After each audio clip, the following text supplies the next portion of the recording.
hour.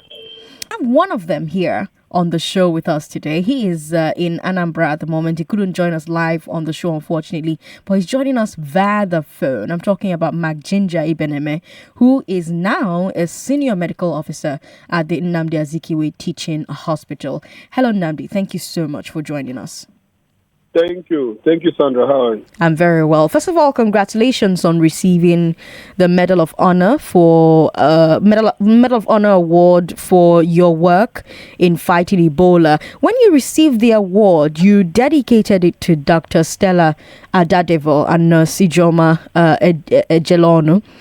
Justina Ejelonu, who died in the line of duty fighting Ebola. A lot of people have heard of Dr. Adadevoh, but not a lot of people have heard about Ijoma Ejelonu. Could you tell us what she did and how she died? Well, a number of persons died from that short epidemic in Nigeria. Among the first persons that contracted the disease and had to pay the ultimate price was Dr. Adadevoh and Dr. Ejelonu. So Ejelonu was a nurse. Story has it that she resumed that day at the first consultant hospital at Obalende, Lagos. She was my junior in the university. I didn't quite meet her, but when the gist was out, I got to know that we had the same alma mater, Oboh State University. Okay. I saw Justina in the holding center at Yaba, and we attended to her like every other person. Justina was our fiancée. She was about to be married, and she was a few months gone. Usually, Ebola would cause the termination of almost every pregnancy if the carrier was pregnant at the time of infestation. So Ejelonu suffered, and of course you know that the termination of pregnancy had to do with a lot of bleeding.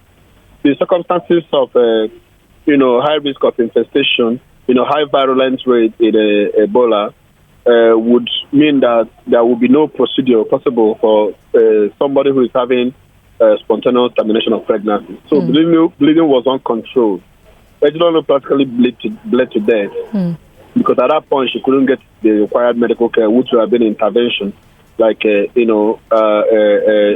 TNC, some kind of curettage to stop the bleeding. She could not receive that because of because of blood splash, and of course in Ebola you avoid contact with fluid.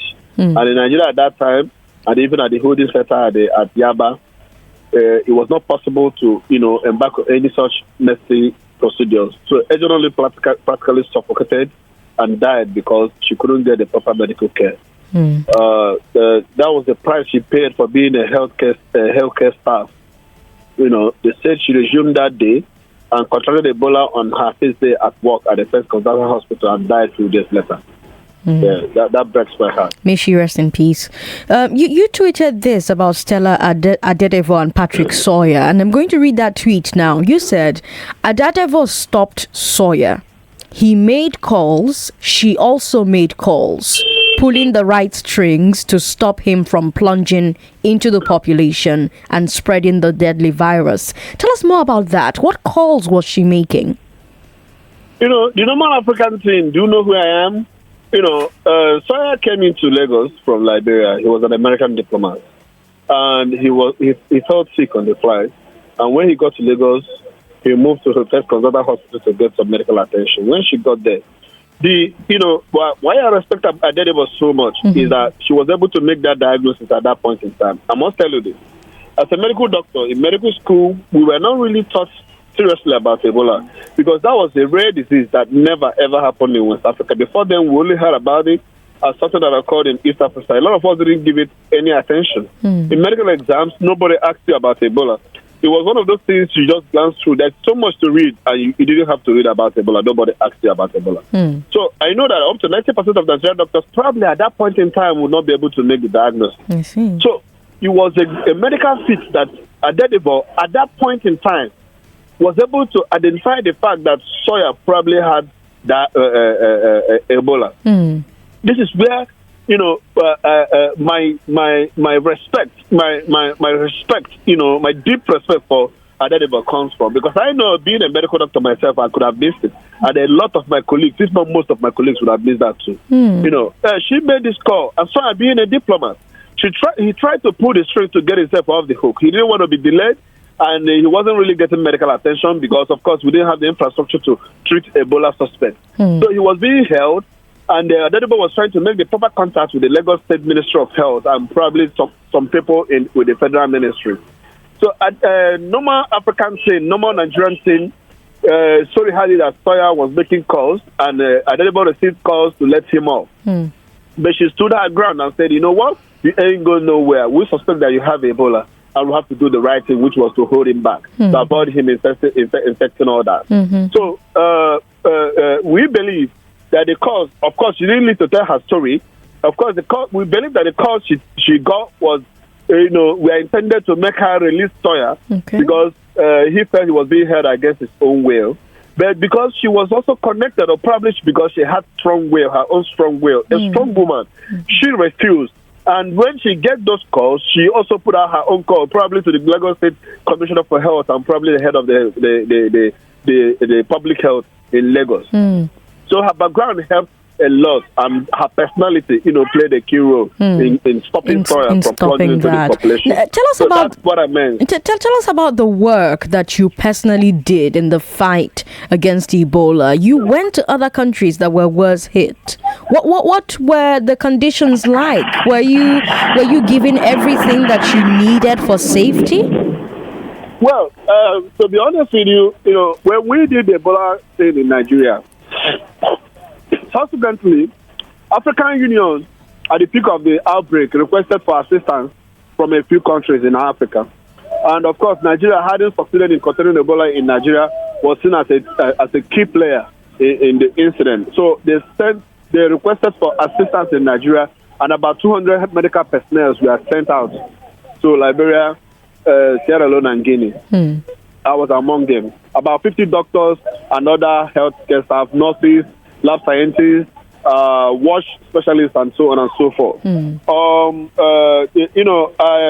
While we are in the field there, it's not like Nigerians were treated differently, especially in the field. The whole world was at Sierra Leone where I worked. I was a team leader at the local district in Sierra Leone. And of course, you had the American military with the American medical personnel, the CDC, the British military, EU were all present in Sierra Leone, coupled with other private NGOs who came to help us, including MSF.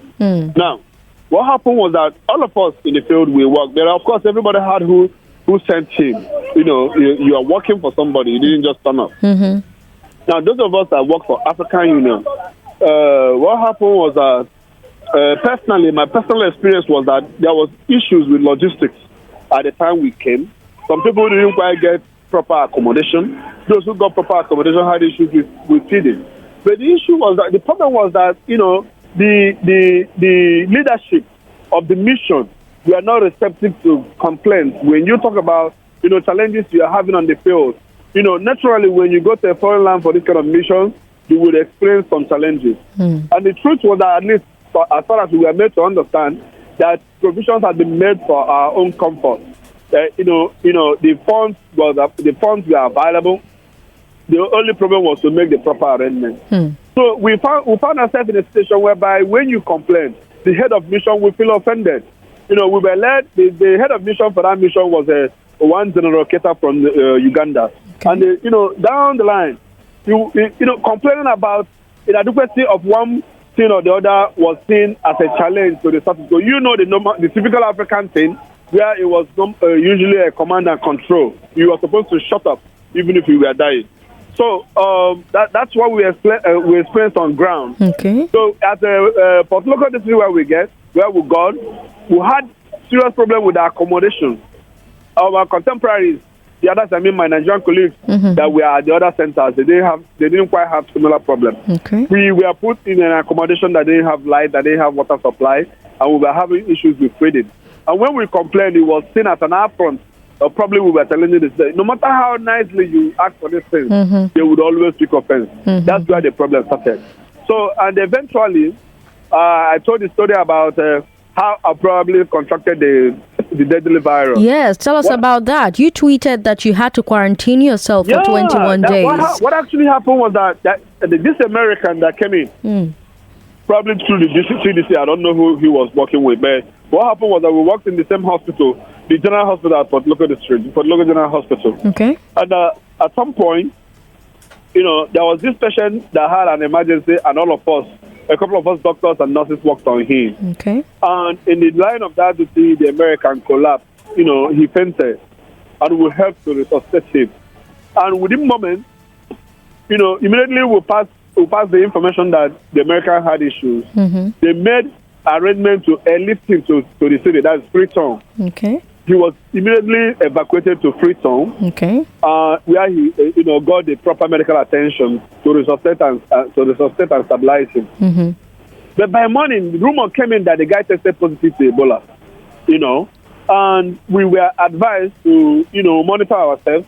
Usually in Ebola, when you suspect you had Ebola, you're supposed to take your temperature and watch out for certain signs and symptoms. Mm-hmm. So those of us who had, who were in close proximity with the guy, we are advised, to monitor ourselves and stay off duty. A few days into that period of monitoring, I went to my toilet. Of course, because of the nature of the disease, the contact was not encouraged.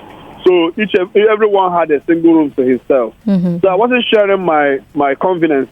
But I woke up one morning and I noticed blood floating on the water system. Okay. And I was alarmed because, of course, blood was one of the ominous signs of Ebola. Okay. I need to also tell you that before that time, I already felt fever a couple of times. I already felt febrile a couple of times.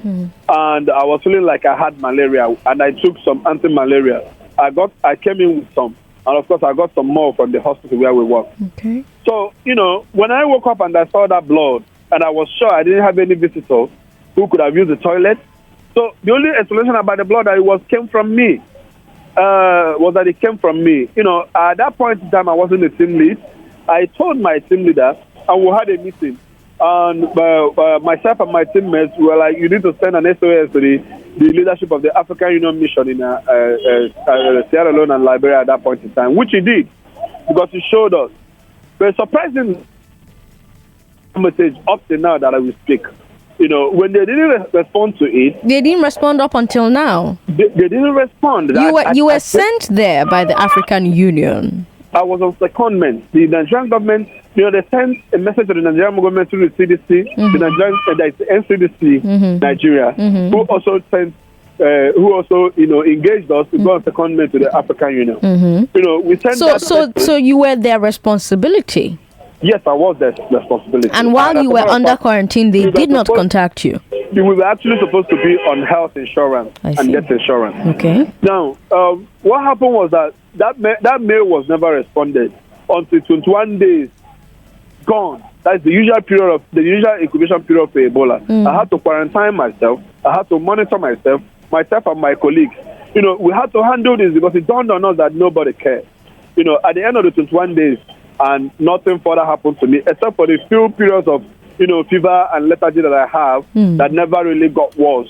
Then, after 21 days, I confirmed myself to have been free if I had Ebola, because I can't say I had Ebola because I was never tested in any way. How about the Nigerian government? Did they get in touch? Did they inquire about your well-being? Well, this is a mission, so you have the command. You have the chain of command. Okay. That letter was copied to the team leader of Nigerian team. The head of Nigerian mission. He was that time. He was flying Addis Ababa, Liberia, and the Sierra Leone. Okay. And he too didn't respond. What happened was that while we were there at the mission, he practically crossed over to form an alliance with the African Union mission leadership. The Nigerian leadership didn't quite care about Nigerians. That it became a business. They were more concerned about what's the need for them, probably in the form of contact or any other pecuniary gains. But they never quite looked out for the Nigerians. Unlike other countries, we had Ghana in that mission, we had South Africa in that mission, we had Kenya in that mission, we had Ethiopia in that mission. They didn't have the kind of treatment. They didn't pass through the kind of treatment that Nigerians, had to go through. So it was appalling because just like a lot of Nigerians complain abroad that the Nigerian missions abroad never actually looked out to them. That was the same situation we experienced in this country. Now let's go back to 2014. Ebola devastated Liberia and Sierra Leone, right? But Nigeria got it under control much faster. What was the difference? Well, I could say it was due to a number of things. Number one, Ebola came first in Lagos, and Lagos had a structure to contain Ebola. Number two, the Nigerian the public health, the hospitals, the public hospitals were under lock and key at that point in time because doctors were on strike. I do not know, but I strongly feel that if it happened at the point in time where the government hospitals were open and they landed in the government hospitals with their level of unpreparedness, it could have been worse. That's what I feel personally. So we will never know because it never happened. Yeah. The other thing was that there was a pragmatic surveillance system. The NCDC, that's the Nigerian Center for Disease Control, which over the years has been training personnel. There is this program they have, they call FELTIP. In partnership with the American CDC, they train field epidemiologists who are engaged in every kind of epidemiologic surveillance. Okay. I guess the original intention was because of the persistent polio outbreaks in Nigeria, but it played a key role in that Ebola. So the intensive surveillance system that the NCDC was able to put out, coupled with the pragmatism of the Lagos State Government Ministry of Health, their Ministry of their public health system was very well or better prepared to contain the disease. So there was intensive contact tracing of every exposed person in that index epidemic. So what happens that every person who made contact with a suspected case or a confined case was pragmatically and actively picked up and kept either in isolation or in close monitoring. So it helped a lot, and Nigeria was able to. And that's also, like I said, luck played a role here because there were instances that could have caused serious explosion in that epidemic. For instance, there was this a lady we admitted at some point.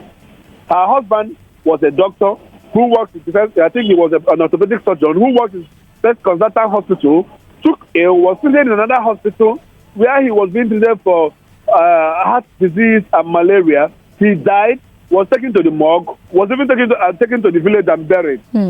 Nobody ever diagnosed him with Ebola until his wife came down with signs that suggested Ebola. That's right. When she was brought to the holding center, she tested positive to Ebola.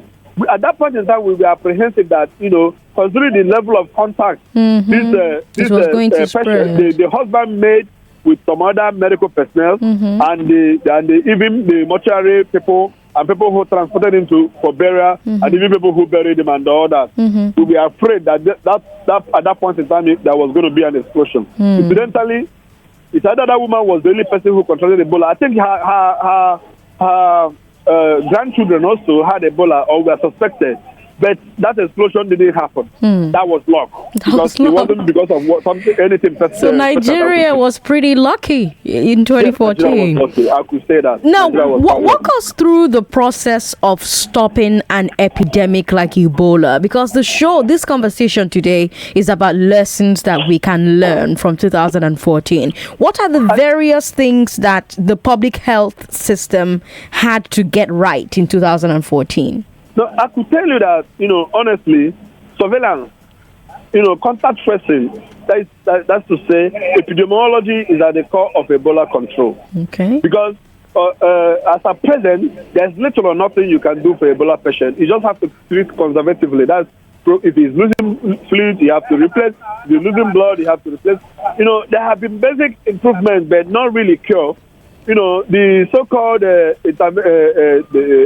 Ebola vaccines or even Ebola interventions, you can't say that they quite work. And even when they do, considering the number of patients that are usually affected at the same time, it may not be possible to provide that kind of cure for everybody. Also considering that a good number of them may not end up in the healthcare facility. So the critical thing here is surveillance. Isolating the suspected and confirmed cases from the population. That was majorly what happened in Nigeria, and that was what we did in Sierra Leone and in Guinea and Liberia to cut off the spread of that disease. So it boils down to epidemiology. It boils down to public health, being able to trace every exposed person, every suspected case, every contact, and every confirmed case. And this has to do with scientific tracking of people who may have come in contact with somebody who had Ebola. Which brings me to Patrick Sawyer and all the other people who came into contact with him and other Ebola cases. How was that surveillance performed in 2014? Who did it? And how did we get a list of people to monitor? Well, that's what it's a science. Epidemiology is a branch of medicine that has to do with actively, tracking down people who may have come in contact with a particular disease that has the potential to cause epidemic. Okay. Of course, Patrick Sawyer came to Nigeria through flight. What happened was that usually the flight has a manifest. A manifest, okay. And of course, the manifest has phone contact. And these people we are reached out to, and we are told to start checking themselves. Okay. At any point in time, you run a temperature for you to phone in. And the people who were close by, I guess they may have dropped by to check on them. And also call them on the phone to check them regularly every other day to see if they have fever or any complaints that may suggest that they are coming down with the disease. Now, it was also important to track down the means of transportation from the airport right to the hospital. And every other person who came into close contact with a Patrick Sawyer at the point where he reported, that is the first consultant hospital. So epidemiology is a science that has to, it has all the information that you need to be able to track every potential contact with a suspected case. Now, we have Ebola ravaging cities like DR Congo. And I have to ask, do you think that if somehow Ebola broke out in Nigeria today, do you think we're going to be able to contain it the way we did in 2014? Well, to be honest, I will be guessing if I need to answer that question. Because to start with, the doctors are not on strike. They were on strike in 2014. Okay. So what it means is that Ebola may end up in a teaching hospital. And I can tell you that most of the teaching hospitals have not really changed from what it used to be to now. Okay. But what I know that has changed is that NCDC is better prepared to contain epidemics. Like I told you earlier on, the NCDC has a program in partnership with CDC where they train field epidemiologists. They have been doing this for over the years, and more people are enrolling in the program. So you have a lot more number of persons who are experienced in field epidemiology. And the issue of contact tracing surveillance may not really be a problem. But we need to also worry about where the index case may land. The level of preparedness. Most of the teaching hospitals do not have a triage system that will be able to even identify the case of Ebola. What's a triage system for those of us who are not doctors? Is a kind of a system where that helps you to classify patients on a scale that will identify those who are high risk, moderate risk, and low risk for a particular highly contagious diseases. For instance, currently I had the viral hemorrhagic fever unit and the isolation center in the Ezekwesili University Teaching Hospital. Okay. A couple of centers probably have established that. But what happens is that since Ebola and because of Lassa fever, there is overdiagnosis or what we call panic diagnosis among the medical staff. Okay. Because out of about 30 patients that my attention has been called to, almost on a party never had any such diseases. So the issue is that because of the overzealous diagnosis, sometimes a patient who had other diseases is neglected or abandoned because they suspect that he has a deadly disease. So most centers are in a panic mood. Immediately they see bleeding, immediately they see any sign that suggests or even a travel history. Before now, Ebola used to be a secondary diagnosis, but now Ebola and Lassa fever, they are becoming primary diagnosis because of the recent epidemic. So there are two parts to your answer. One part is the healthcare system. Okay. The overall healthcare system, I'd say that the hospitals have not really improved. Okay. But the public health system in Nigeria, I can say it because I know it, that there has been great improvement on the side of the NCDC. Okay. If you just joined us, you're listening to Hard Facts on Nigeria Info 99.3, and we're talking to Senior Medical Officer at the Nnamdi Azikiwe University Teaching Hospital, Ginger Ibeneme. He's a personnel who valiantly fought Ebola at home and also took the fight abroad. And we're asking several questions. Now, Dr. Ibeneme, when you returned to Nigeria, did you and your colleagues receive any official recognition from the government? Well, what actually happened was that at the point where we came in, the 2015 election has been held, and the ruling government had lost the election. Okay. There were plans, we were meant to understand, to receive us and give us heroic welcome, even national honors or if you may awards. Okay. Before we came in. But by the time we came in, the frenzy of handover was happening. So the presidency could not spare an attention for us. And we waited a few days in Abuja. And when it wasn't happening, the NCDC people had to ask us to go, that at a later date, we will be communicated or when to return to Abuja and, get the attention that we deserve. But that never happened. I guess the Nigerian political patronage system, it is possible that the new regime didn't see any need to honor us, because that would probably be, translate to giving some credit to, the old regime, whom they unseated on the premise that they never got anything right. So nothing from federal, state, or local government? Not even a text message from anybody. Till a few weeks ago that we received casually, a medal from the African Union. And as we speak, there had not been any form of recognition. Following my tweet on Adedevo, they had to quickly honor her at the ECOWAS, which, as far as I'm concerned, is not doing enough, because Adedevo deserves much more. I have seen, a lot of people I knew who are not who have not done anything positive for themselves or even the community to deserve national award, receive national honors in this country.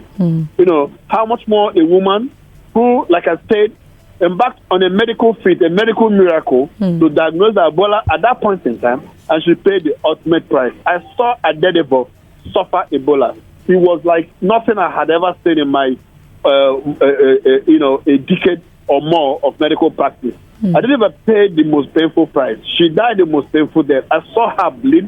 She was having multiple heart attacks. She was having multiple strokes. She was having multiple seizures. She had her kidney shut down. I didn't even suffer the worst of Ebola. It was like, Ebola was taking a revenge on her for stopping it from doing what it wanted to do to Nigeria. The Nigerian government, Africa, and the world owe her. They owe her, at least, to memorialize her. There are public institutions in this country who are named after politicians that even looted the economy. Why can't this woman be given a befitting honor in this country? That is my worry. I am still complaining about that. This is not about me. This is me talking about things being done the proper way. I feel that the service, the failure to honor Adedevo is a disservice to every hero that this country ever had. Thank you once again for your service to Africa and humanity, Dr. Ibeneme. The AU may not have honored you properly. The government may not have acknowledged you. But on behalf of Nigerians everywhere, let me say big thank you. And when we say the labor of our heroes past shall never be in vain, we're talking about Stella Adadevo, we're talking about Justina Ejelonu, and we're talking about you. Thank you so much. Thank you so much, son. All right. Okay, Lagos, you're still listening to Hard Facts. Aghogho stepped into the studio as that conversation was concluding. Aghogho, quite the thing to hear the graphic picture painted by Dr. Ibeneme. Yeah, real graphic. I remember living in Lagos and walking in the newsroom and thinking about all that had happened with Dr. Stella Amaya Adadevo. I remember that while I was in the news, we were supposed to interview her on a Monday, and she had called in and said, "Look, while I was at a TV station, that I'm sorry I may not be able to make this interview because I'm not feeling too well." And that was it. We never heard anything again from her until we suddenly realized that Ebola had made its entry into the country, because there's a lot of talk that this is probably what we're going to be facing. And years later, we talk about just how much sacrifice. In fact, from that year on, organization I worked with then, we had a posthumous memorial for her son. In fact, the entire family came for that award. I remember at the hotel then. And just listening to them say what price they had to pay. Because on the one hand, we've all had looked at Stella, Dr. Adadevoh, as, the heroine for Nigeria. But very few people realize that she was also a mother and a wife. And to hear those personal stories then, not one person in that hall didn't have a tear to imagine. And then I look at what happened with the Ebola thing and the fear. Living in this town then was scary. You had notice everywhere. In fact, because of the work people like Dr. Beneme and the others at First Consult and many other volunteers did put in, the standard for the fight against Ebola in Lagos. We still talk about it, when you go, they say the Ebola standard is how we fought Ebola in this town.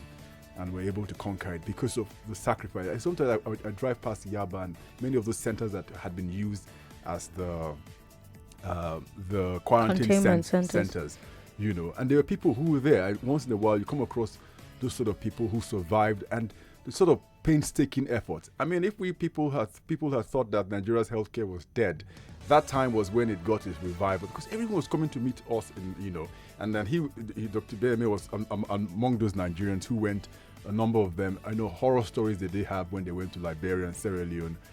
Some Nigerians even died, medical doctors. I had a cousin who was there.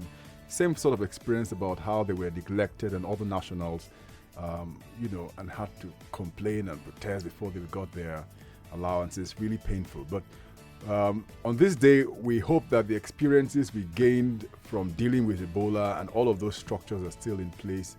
I think, save for maybe River State, yes, that they had something. Yeah, we had quite the scare as well. We had the outbreak reach rivers as well, and at the time it was quite scary. Everybody had to walk around with sanitizers. I remember that sanitizers were so expensive and so hard to find at the time. The hospital where we had the first case breakout in River State at that time suffered a huge blow. Even until now, it's still known as the Ebola hospital. People have forgotten the actual name of the hospital. So it was quite a time for this country in 2014, and we survived it.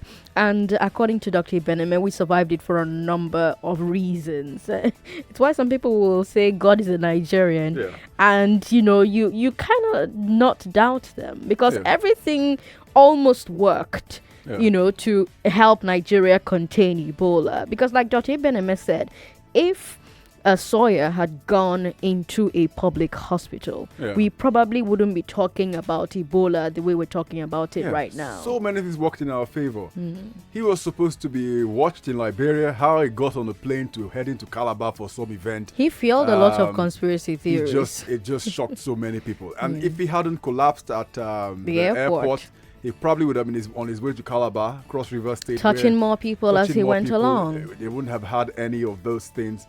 And just from where he moved from the airport to First Consult and the hospital, anything could have happened along the way. But the fact that he was, Dr. Adadevoh insisted, she practically prevented him, and that's exactly how it happened. She made sure that he did not get up from that bed because he was insisting on going on still, and she said, no, you're not going to go anywhere. Yes, indeed. I saw the movie 73 Days when it came out, a biopic, a brief biopic of sorts of that particular event, and I was crying like a little child at the cinema. My friends couldn't understand why I kept crying. It was so moving. It was so well done. Bimbo Akindele was Dr. Adadevoh, and she played the character so well. Akintola, sorry. And she played the character so well, and a few other people in that movie. If you haven't seen it, you should try and see it.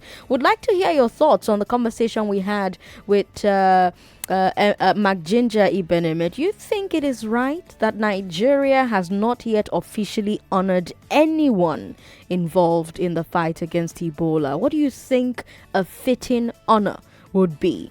Are you a medical or public health professional who took part in the Ebola fight. We'd like to hear from you as well. Tell us your experience. Do you think that Nigeria today would handle Ebola better or worse than Nigeria in 2014? Do you still use sanitizers like you did during the outbreak?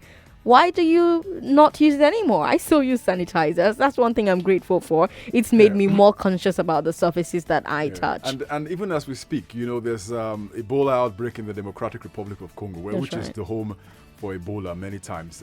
But none of them comes to the number of deaths we had during. Over 11,000 deaths in West Africa with the Ebola outbreak. Is the fact that the stigma that goes with it. I mean, anytime you go to travel and they knew you were coming from West Africa, you see the travel advisory and people will say, they ask all those questions. It was then it dawned on me the stigma that comes with those sort of things, because suddenly everybody began to point fingers at Nigeria and any West African country you've been to, and they put you aside. Was it at that time or after? Because just during that. So if you're going to travel then, during that period, they would ask you're from West Africa. I mean, I think one of the airlines even put a ban on any West African country coming in into their country. Yeah, so it was horror. All right. Living through that period. Let's hear from you. 01277 0993, 01277 1993, 01277 2993, and 01277 3993. We'll take your calls after this break. Hard Facts will be right back.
Welcome back to Hard Facts.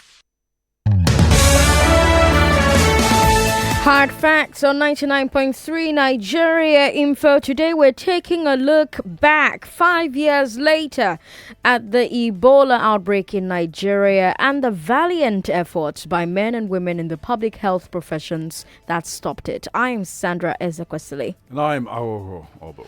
And we're asking if you think it is right that Nigeria has not yet officially honored anybody involved in the fight against Ebola. What do you think a befitting honor would be?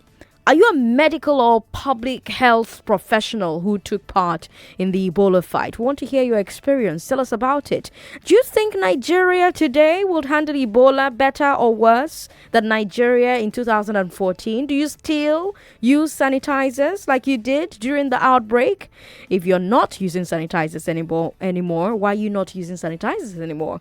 01277 0993 01277 1993 01277 2993 and 01277 3993. Leave us comments on Facebook as well. Nigeria Info FM, and we've got WhatsApp. Yes. Yeah, we got WhatsApp too.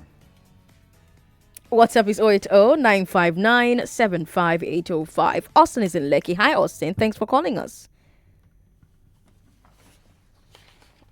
Yes, go ahead. Go ahead. Good evening, Mr. Oboh. Hello, please go on.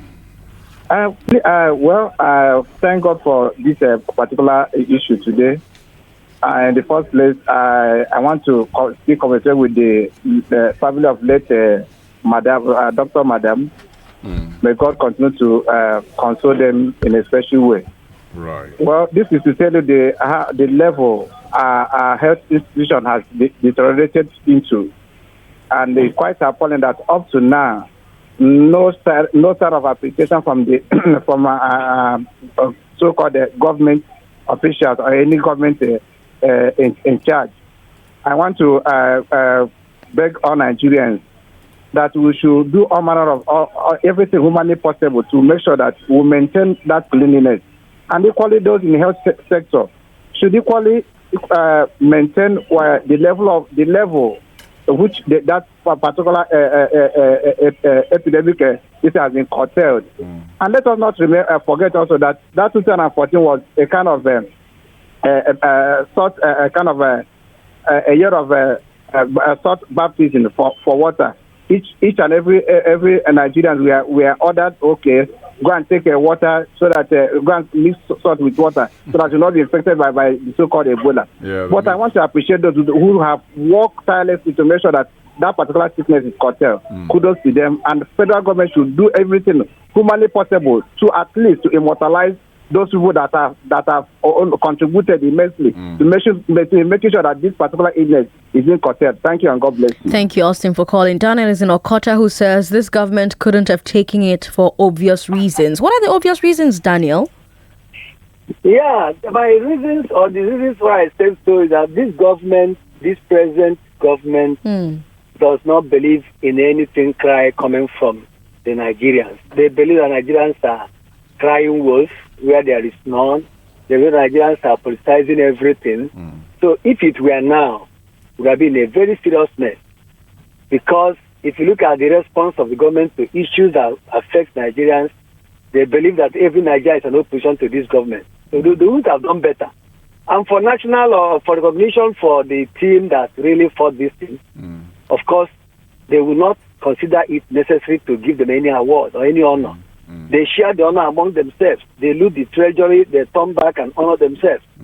So this APC government, if it were now, my sister. Let me even make a point clear here. Okay. That when the Ebola happened in Lagos State, Yeah. a lot of work was done by the State Health Authority. I remember very vividly that the Minister of Health then faced a lot of criticism over what he was trying to do from Abuja, while in Lagos we had to depend on the state resources and everything to make that happen. So sometimes I'm not too sure the politics comes into play, the way we reason it, to be. I mean, you had the Goodluck Jonathan administration then refusing to honor her with a national honor, saying they don't give posthumous award to people. And now you have this administration that hasn't also honored her in how many years. So I'm not sure politics exactly will play in the way it works. I mean, Stella Amayo Adadevo wasn't a politician. She just did what she had to do because she was not. She was not, but she was not. But that when the head is good, obviously the fellowship will be good. Then Fashola took it, like he fought it like a white bush fire, and the spirit, the encouragement from the federal government was there too. What I'm saying, the point I'm making is that this present government wouldn't have done better because one, one thing about this government, that anything that comes from Nigeria, they see it as Nigerians are crying for nothing. All is well. They are doing very well. So it wouldn't surprise you that they wouldn't have done better, because they will still play politics along with it, see it as one of the cries that Nigerians are crying. Just look at what, like this issue of bad governance and all what they're talking about. Everything about Nigerians is politics, and they want to see it like that and handle it like that. For me, they wouldn't have done better. Okay. And for not honoring these people, they are not going to honor them. They know who they want to honor. They share the money. What would a fitting honor be, Daniel? What do you think a fitting honor will be? No. Like the doctor that spoke on air. There are many federal government issues that can be named after the woman. If they cannot give posthumous honor, like national honor to her because she's late, they can name her after any important federal institution. That is a kind of living memorial for her and her people that are left behind. But they can't do it. They will not. Daniel, thanks for calling. Thanks for calling us. Let's talk to Joseph in Oboh. Joseph, good evening. Good evening, Joseph. Yes, go ahead, Joseph. You're live on the show now. Okay. Good evening, Aghogho and Sandra. my sister in the studio, Sandra. Yes, good evening. I really want to appreciate the both of you for the kind of information you give to Nigerians. Thank you. I'm really happy because each time I listen to Nigeria, for at least I gain a whole lot, which I can't really buy in the market. Okay. You're welcome. Yeah, that's the truth. I'm being sincere, and I'm also passing this kind of idea to my son to also listen to Nigeria Info and any station that that give out information that are that they can believe they are concrete and genuine. Very well done. Now back to the issue today. I think I want us to also appreciate the then Lagos State government, then Governor there, Mr. Fashola. He did a whole lot, and also the way he took it upon himself made the federal government also back him up in what was going on there. Also, the staff who also were on ground to ensure that the. Joseph? Hello, are you there? Yes, we're here. Yes, please go ahead. Okay. So the health staff who were also on ground to ensure that this was the whole fight that need to be hands on. I also want to appreciate them as well for what they did, and the madam also who really did everything within her power. I think she deserves more than a round of applause. I think we would need to really commend her for a good job, and also we need to put her in a place whereby people can also look at what she has done for the Nigerians, and also probably look for a way to immortalize her name as well. Get a Hall of Fame, I'm telling you, so that the younger ones. Younger ones coming up can also read and know that this is what she did for. So keep her name alive. Yes. Joseph, thank you for calling and sharing your thoughts. Paul is in his Sherry. He wants to commend the doctor. Paul, thanks for calling us. Yeah, Sandra, how are you? I'm very well. Good evening. Good evening. Aghogho, good evening. Hello, Paul. Well done. Please go I ahead. actually have been listening since 3 o'clock. Wow. And I was trying since 3 o'clock to this time to at least to call to make contributions on the 3 big issues that were discussed earlier. Well done. But I couldn't. But I thank God that I got through now. Yes. I don't know if I am still permitted to touch all the 3 topics. No, we've passed it. Okay. But you can comment on them on Facebook. It's on Facebook, so you can comment. Okay. Yeah. Okay, I just want to know about this Ebola thing, the doctors, that is Nigerian for you. That is the kind of attitude that we have. We don't appreciate the people that made sacrifices for us. But away from that, what are the precautionary measures? Because when I listen to news recent times, I hear that countries like Rwanda, they block their borders. Many countries surrounding Dr. Congo since the advent of this recent outbreak have blocked their borders. I was waiting to hear Nigeria that they have done something, that they have blocked our borders so that people will not have easy access from their own border to our border. At least for now, for some time that this thing has broken, I have not heard any news concerning that. What are they waiting for to block these borders for now? That is the first precautionary measures they should take. Since the outbreak, they just kept silent. Nobody's talking about it in Nigeria. We will just discuss it. Nobody wants to make any effort to block our borders, to monitor our borders, monitor the people that are coming in and people are going if they have the virus. What are they doing, or have they done it? But I haven't heard it.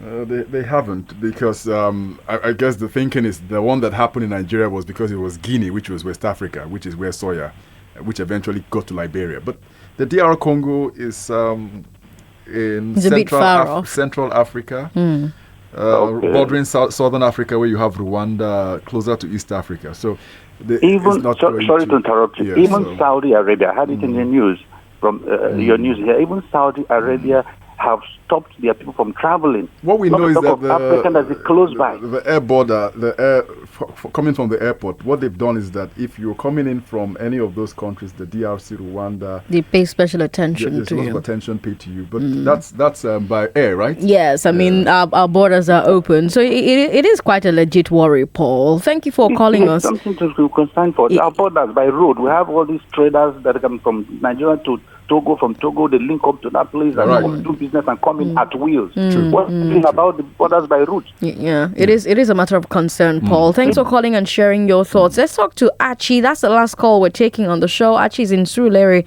and he doesn't think that Nigeria is ready to handle this. You don't think we can handle this if it happens in 2019? Hi, Sandra. Good evening. Hi, Aghogho. Good evening. Hello, good evening, Achi.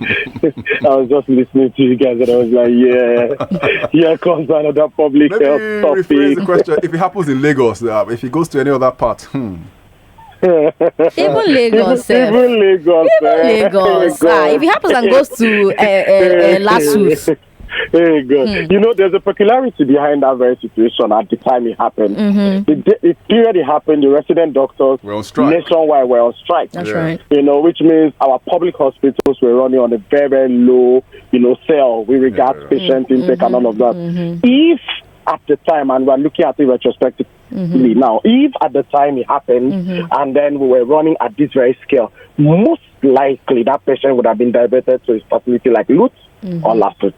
Now, understanding how those facilities are run at the moment, not to badmouth anything, we would have been up for a very huge epidemic. And you have to consider our population, put it into factor and none of that. Lagos has 21 million people. People exit and enter Lagos every day. So what we are seeing in DRC, Uganda, and the rest of those places is a joke compared to what would have happened in Nigeria. But to be fair on the government anyway, the Ports Authority, Port Health, have upped, some protocol in, screening people coming in and going out, has changed. At least I've seen something like that, recently when I traveled. So yes, it's a little bit better, but could we handle what would be an epidemic right now? Absolutely not.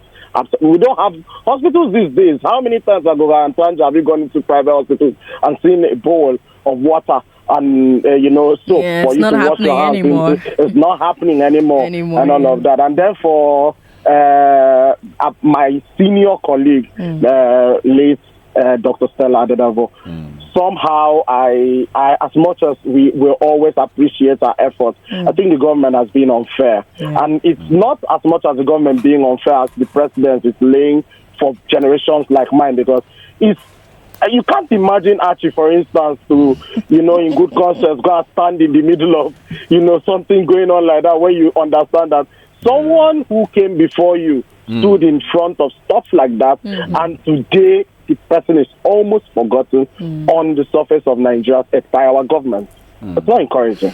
It Not really, encouraging it at really all. isn't, Archie. It's always a pleasure to hear from you. Call us some more, okay? Thanks for calling us. That's where we wrap that conversation. Our news is at 6. Our major bulletin at 6. On the other side of 6 o'clock, immediately after the news, we're bringing you I Beg to Differ. We've got tons of comments on WhatsApp, I think I'll take maybe one or two. Good evening. Apart from Dr. Adadevo, former governor of Fashola, and others who laid their lives, Adadevo laid her life, for the fight against Ebola, kudos should also go to Dr. Jide Idris. He was the Commissioner for Health then. That's from Larry. Good evening. Sandra Joel from Ikorodu. It's a shame and a total shame that our government hasn't done this. Nothing is working in this country. The only thing I think is working here is the Department of Salary, Structures and Allowance for government officials. I think government should honor those who were involved in the fight against Ebola, especially Dr. Adadevo. If it were not for that woman, Nigeria would have been talking about Ebola. Wouldn't have talking about it in the way we're talking about it today. We should not be ungrateful. God actually used those people to save the entire nation. Wedikba Bernard from Lekki and lots more. I hope we can take them. I also need to mention that Abiola received posthumous GCFR honor. So that excuse that we continue to give, that you can't honor posthumously, it can be amended. It can be. There are special recognitions that can be made, special concessions that can be made. And Adadevo is one of those people who it can be made for. Right. So the news up next, and after I beg to differ. Hard facts. Hello, Lagos. Good afternoon. I am Sandra Ezekwesili. Jakumaku, Lagos. I am Aghogho. Join the powerful duo of Aghogho, Oboh, and Sandra Ezekwesili as they take you through drive time, politics, education, health, and plenty more. If it's worth talking about, then listen to Hard Facts. Join us weekdays 3 p.m. to 7 p.m. on Hard Facts. 99.3 Nigeria Info.